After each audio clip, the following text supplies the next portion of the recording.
Well, this next story is sure to inspire you. A Minnesota high schooler works for not 1, but 2 years and then donates all of her savings to a good cause, helping quench the thirst of a village in India. Joining us this morning is Hannah Inc., a sophomore at Prior Lake High School, and Shay Strickland, Hands of Freedom Board Director. Welcome to you both. Thank you for coming in.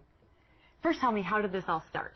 Well, it really started at my church, which is where I got inspired at confirmation class. Okay. And I knew about Hands of Freedom because John and Swati Borde, the founders of Hands of Freedom, are family friends of ours. Oh, wow. And I wanted to do something that would make a difference and help their organization.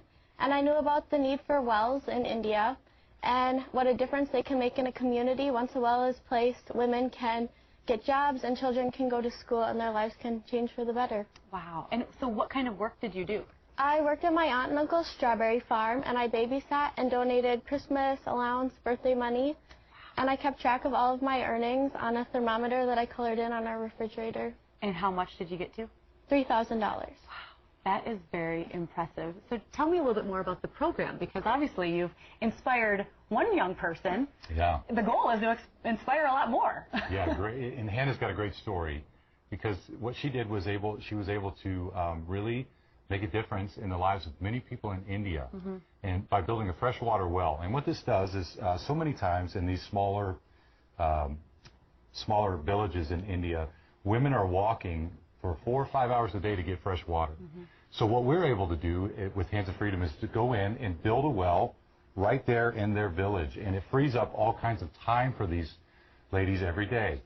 And then with that, we go in with their free time. We do savings programs and micro lending programs so that they're able to start businesses and really change the economic future of their families.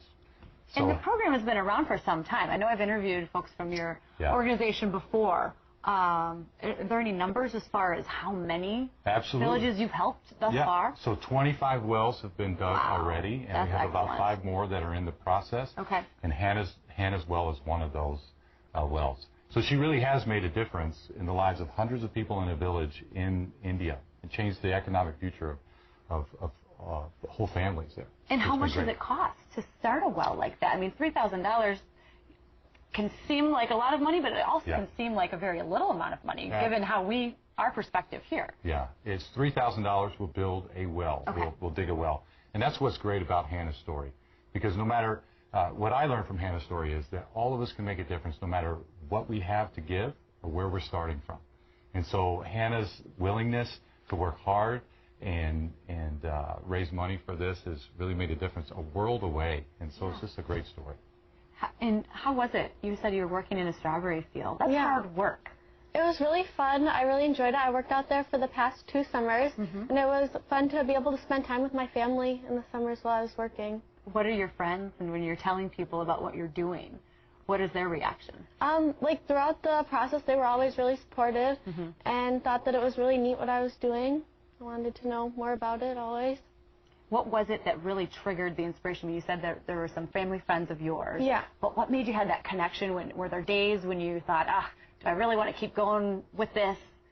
Not really. Throughout the process, I was always thinking that I can sacrifice a little bit of my time and my money for people who don't even have basic necessities like water. Yeah. It puts life in perspective, doesn't it? Do you have other projects? Do you imagine that this will be maybe the first things to come for you? I'm hoping, to continue to support the organization. Yeah.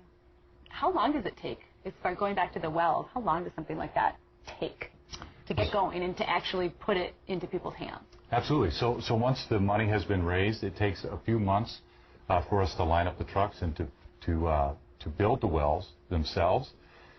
We have many villages that have already been identified that need the wells. Okay. And so as the money comes in, we're eager to jump right in and build them. So. And remind us where people can go if they want to find out more information, or maybe they're inspired to do something themselves. Absolutely. Handsoffreedom.org. Okay.